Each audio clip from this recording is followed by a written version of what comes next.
Hey everybody, I'm Fire, and I'm the lead designer and game developer behind Shadow Dancers 2. This is going to be one of many devlogs. Hope you enjoy!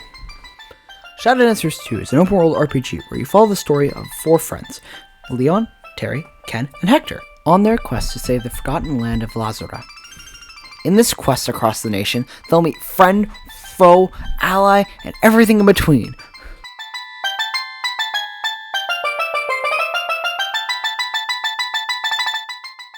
The beginning of the game starts with a shipwreck. The cause of this crash is due to an evil presence sending the Shadow Dancers flying. So instead of landing at home in the land of Hydea, they land in the world of Lazura instead. And this is where their quest begins. You as the player land in Peril Beach, where you get to pick between who you want to start as between Leon, Terry, Ken, and Hector. This won't affect the game long term. I just thought it'd be a nice, sort of mini game almost, to start off the game. And then you have to find the other 3, depending on who you pick. Let's say Terry, you would have to find Leon, Ken, and Hector. And then you leave Peril Beach. Leaving Peril Beach then leads you to the Oceanic Plains, which is a small tutorial section which has both water and plains, where you encounter a slime and then lead into the Forgotten Forest, which is the first major area. After leaving the Forgotten Forest after a boss fight, the game leads to Tigon, the first town you encounter. Tigon is a very small town, with only a dozen or so residents to it, and a small problem that you would have to solve for them.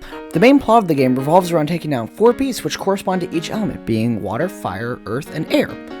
These beasts also correspond to each of the characters. For example, Leon is earth, Ken is wind, and so on. These elemental bosses also have an animal associated with them, something like a boar or a dragon.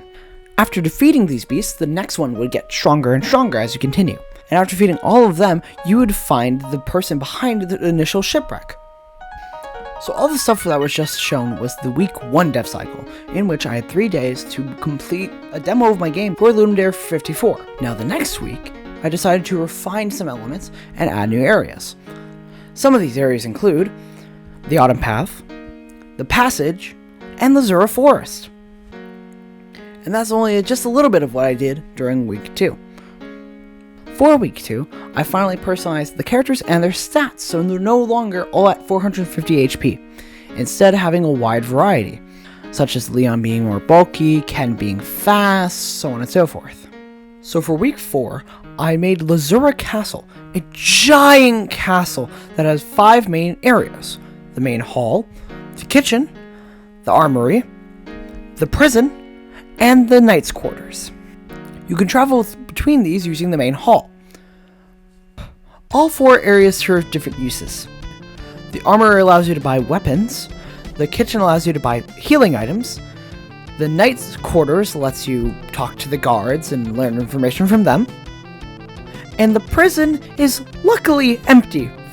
You also meet the king there, and he gives you a quest to stop a werewolf, who had recently been a captain, who got turned into a werewolf, and now he's running rampage in the Howling Plains, which is another area I made. So you gotta go stop him, and help him out and make sure he's okay. The captain's name is Captain Gilliman, and he's under a werewolf affliction that he's had for a long time, but he hasn't been able to cure it. You cure it by giving him a potion after you fight him.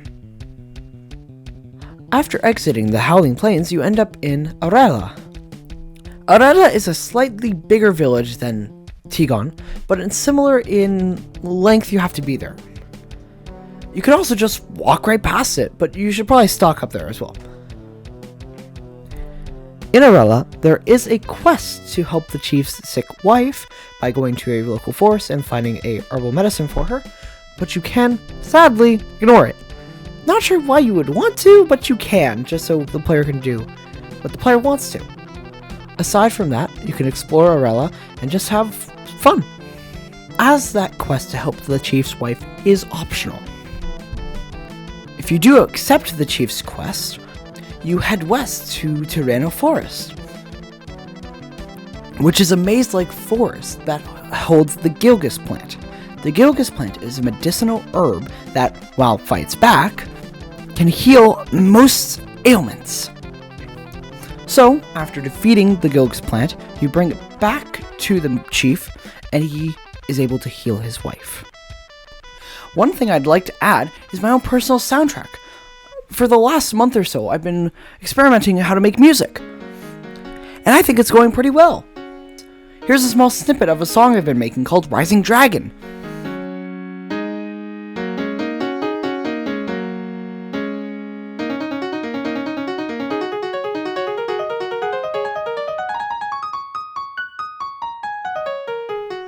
This is one of many songs that would be in the game. They'd be used for boss fights, talents, and everything in between.